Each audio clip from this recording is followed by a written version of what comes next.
जय हरी मित्रांनो, कुरुक्षेत्राच्या रणांगणावर रथाच्या दोन्ही चाकांमधील अंतर कदाचित काही फूट असेल, पण अर्जुनाच्या मनातील द्वंद्व आणि श्रीकृष्णाचे आत्मज्ञान यांच्यातील अंतर अथांग होते. अर्जुनाला वाटत होते की तो खूप मोठे तत्त्वज्ञान सांगतोय, पण भगवान श्रीकृष्ण त्याला एकाच ओवीत आरसा दाखवतात. आज आपण ज्ञानेश्वरीतील त्या अमोघ ओवीचे निरूपण करणार आहोत, जिथे माऊली म्हणतात, तू आपण पे तरी नेणशी, स्वतःला न ओळखता जगाचा उद्धार करायला निघालेला प्रत्येक माणसासाठी ही ओवी म्हणजे एक चपराक आहे. हा व्हिडिओ केवळ माहिती नाही तर एक अनुभूती आहे.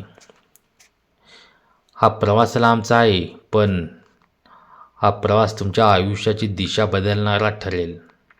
हा व्हिडिओ शेवटपर्यंत पहा, कारण आपण या ओवीचा असा अर्थ उलगडणार आहोत जो तुम्ही यापूर्वी कधी ऐकला नसेल. हे सविस्तर निरूपण सुरू करण्यापूर्वी आम्हाला तुमच्या सहकार्याची गरज आहे. ज्ञानेश्वरीचा हा वारसा घराघरात पोहोचवण्यासाठी आम्ही अहोरात्र मेहनत घेत आहोत. जर तुम्हाला आमचे कार्य हे मोलाचे वाटत असेल तर कृपया जॉईन बटन दाबून आमच्या चॅनेलचे सदस्य व्हा. तुमच्या एक सुपर थँक्समुळे आम्हाला अशा प्रकारचे सखोल संशोधनात्मक व्हिडिओ बनवण्यासाठी प्रेरणा आणि आर्थिक बळ मिळते. अशाच प्रकारच्या सखोल आध्यात्मिक चिंतनासाठी आत्ताच आमच्या चॅनेलला सबस्क्राईब करा. या चॅनेलवर ज्ञानेश्वरीची प्रत्येक ओवी अशाच प्रकारचे विस्ताराने घेणार आहोत. तू आपण पे तरी नेणशी, परी या कौरवांत सोचू पाहसी, हा बहुविस्मय आम्हासी पुढत पुढती. तू आपण पे तरी नेणशी म्हणजेच अज्ञानाचा अंधकार या ओवीचा पहिलं चरण आहे.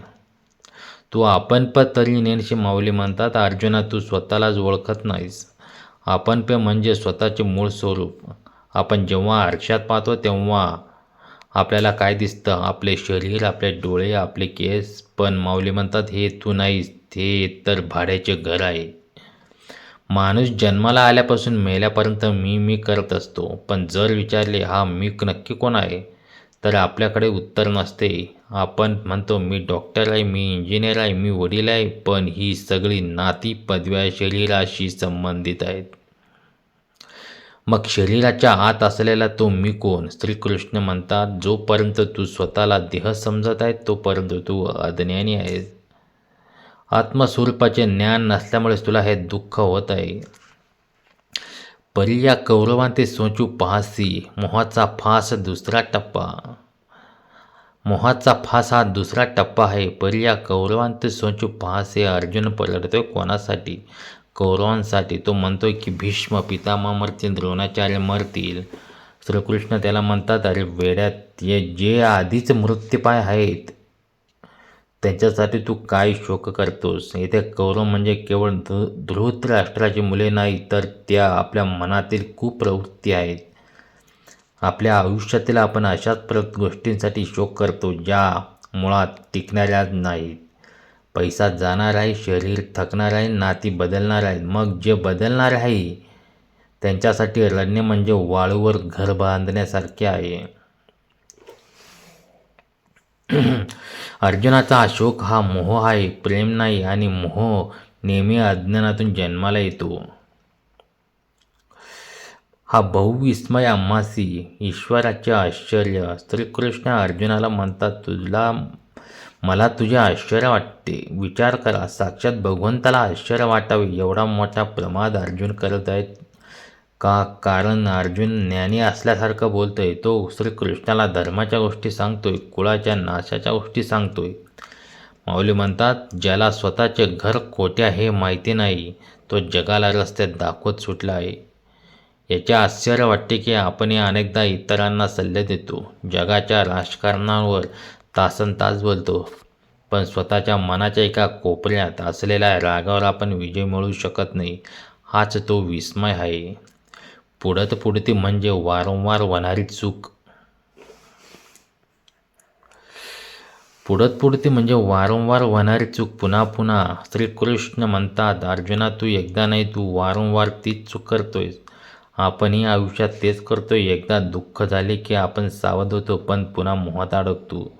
पुन्हा त्याच विषयाच्या मागे धावतो. ही पुनरावृत्ती थांबवण्यासाठी आत्मबोध होणे गरजेचं आहे.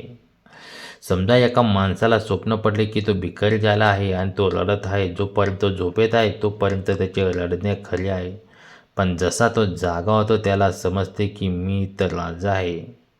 श्रीकृष्ण अर्जुनाला तेच सांगत आहेत. अर्जुना, तू जागे व्हावेस अशी माझी इच्छा आहे. तू स्वप्नातल्या कौरवांसाठी रडतो आहेस, पण तू सत्यातला आत्मा आहेस.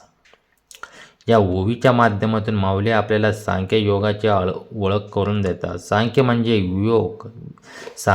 विवेक. कशाचा विवेक? जे नित्य आहे आणि जे अनित्य आहे त्यातील फरक ओळखणे. जे जन्माला येते ते मरणारच, हा निसर्गाचा नियम आहे. मग मरणार आहे त्याचा शोक कशाला? आणि जे कधीच मरत नाही त्याचे अस्तित्व नाकारायचे कशाला? मित्रांनो, हे सविस्तर निरूपण ऐकल्यानंतर तुमच्या लक्षात आले असेल की ही ओवी केवळ अर्जुनासाठी नव्हती. हे आपल्या प्रत्येकाच्या जगण्याचे सार आहे. मी कोण आहे या प्रश्नाचे उत्तर शोधणे म्हणजे खरे जीवन जगणे आहे. माऊली आपल्याला या ओवीतून अर्थ दाखवतात आणि विचारतात, अजून किती काळ स्वतःला न ओळखता जगाच्या मोहात अडकून राहणार आहात? जर तुम्हाला हे सविस्तर निरूपण आवडले असेल तर या व्हिडिओला जास्तीत जास्त लोकांपर्यंत पोहोचवा. कॉमेंट्समध्ये रामकृष्ण हरी लिहून तुमची उपस्थिती नोंदवा. तुमचे एक लाईक आणि शेअर आम्हाला ज्ञानेश्वरीचा हा दीप तेवत ठेवण्यासाठी ऊर्जा देते. पुढच्या भागात आपण या पुढील ओवीचे असेच सविस्तर चिंतन करणार आहोत. तोपर्यंत श्री ज्ञानेश्वर माऊलींच्या चरणी नतमस्तक होऊन निरोप घेतो. धन्यवाद.